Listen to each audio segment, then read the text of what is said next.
Kita lanjut. Sekarang adalah pengertian fikih. Apa itu fikih? Al-fiqhu ilmun bi hukmin syar'iyyin amaliyyin muktasab min dalilin tafsiliyyin. Fikih adalah pengetahuan tentang hukum syarak praktis atau amaliyah, hukum syarak praktis, hukum syarak yang langsung diamalkan, yang diupayakan dari dalil-dalil bersifat terperinci.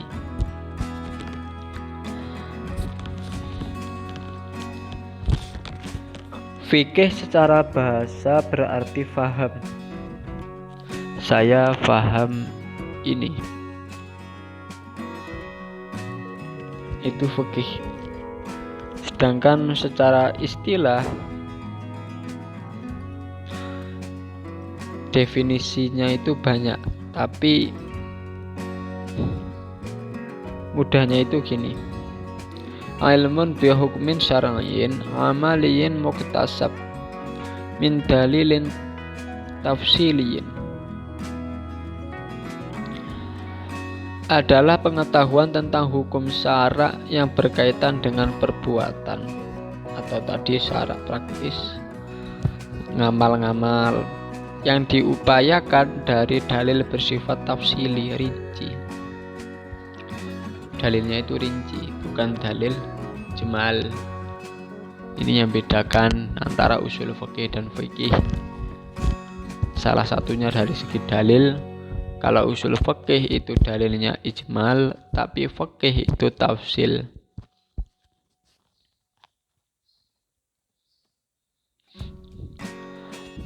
Pengetahuan akan hukum syarak amali. Contoh, pengetahuan bahwa niat dalam wudu adalah wajib. Pengetahuan bahwa salat witir adalah sunnah. Pengetahuan balah menginapkan niat di malam hari adalah syarat dalam puasa Ramadan. Lah, semua ini fikih. Maka dari definisi di atas dapat kita uraikan, sesuatu dapat dikatakan fikih itu ketika memenuhi 5 kriteria. Dicamkan, sesuatu dapat dikatakan fikih ketika memenuhi 5 kriteria. Pertama, pengetahuan tentang hukum. Maka pengetahuan apapun asal itu bukan tentang hukum, maka bukan fikih. Contoh, pengetahuan tentang zat atau sifat. Ini tidak termasuk ilmu fikih. Seperti zat manusia baik, sifat baik, atau warna putih, merah. Maksud pengetahuan tentang hukum adalah pengetahuan akan penyandaran nisbat sebuah perkara pada perkara lain dari sisi ijab dan salab. Ijab itu positif, salab negatif. Sehingga pengetahuan akan nisbat artinya penilaian atas hal-hal yang terkait dengan nisbat itu sendiri. Sedangkan hubungan hukum dengan amaliyah adalah dari sisi kaifiyahnya, yakni wajib, sunnah, dan lain sebagainya. Hukum yang berbentuk syar'i maka tidak termasuk ilmu fikih ketika hukum tersebut bersifat akli, seperti bilangan 1 tambah 1 2 itu akli, atau 1 itu setengah dari 2 dan sebagainya. Atau si hukum hissi, hukum indra, api itu membakar, atau lughawi seperti mubtada itu marfu, atau hukum wad'i, cahaya itu terang. Lah, ini hukumnya adalah hukum syar'i. Selain syar'i maka bukan. Tidak mandek di situ. Yang ketiga adalah berkaitan dengan perbuatan atau amaliyah. Amaliyah maka tidak termasuk ilmu fikih, pengetahuan tentang hukum syar'i yang berkaitan dengan masalah keyakinan. Seperti dalam usul fikih bahwa ijma' adalah hujjah, atau dalam usuluddin bahwa Allah itu ahad. Ini bukan fikih karena bukan amali, bukan perbuatan, tapi bikal lebih hati. Diupayakan dari sebuah dalil, diambil dari sebuah dalil. Diupayakan itu ada proses penyaringan. Maka mengecualikan pengetahuan Allah Subhanahu wa taala, malaikat Jibril dan malaikat lain, para nabi melalui wahyu. Bukan juga pengetahuan kita yang didapatkan secara doruri, mudah dan pasti. Seperti kewajiban sholat, zakat. Zakat itu wajib, haji wajib. Haramnya zina dan mencuri, ini bukan fikih karena ini pengetahuan yang bersifat doruri. Beda. Muktasab itu ada sisi pencariannya,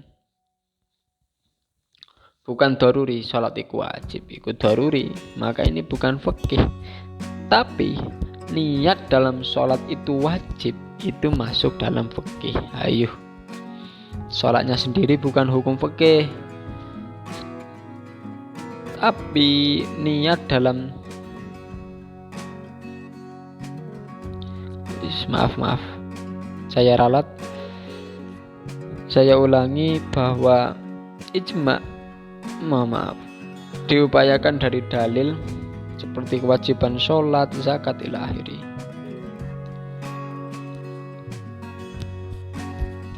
Terus diupayakan dari dalil tafsili. Tadi dari dalilnya sifatnya tafsili. Maka ini mengecualikan pengetahuan seorang muqallid, pengikut mujtahid. Karena pengetahuan tersebut didapatkan dari mujtahid melalui dalil yang bersifat global. Dalil global ini bentuknya adalah bahwa hukum ini telah difatwakan oleh mufti, oleh seorang mufti. Dan setiap yang difatwakan mufti adalah hukum Allah bagi muqallid tersebut. Sehingga pengetahuan muqallid bahwa niat adalah wajib dalam wudu bukanlah tergolong fikih, karena muqallid tidak mengambil dari dalil tafsilinya, dalil tafsili tertentu atas setiap masalah, namun menggunakan dalil global di atas, yakni hasil pemikiran mujtahid.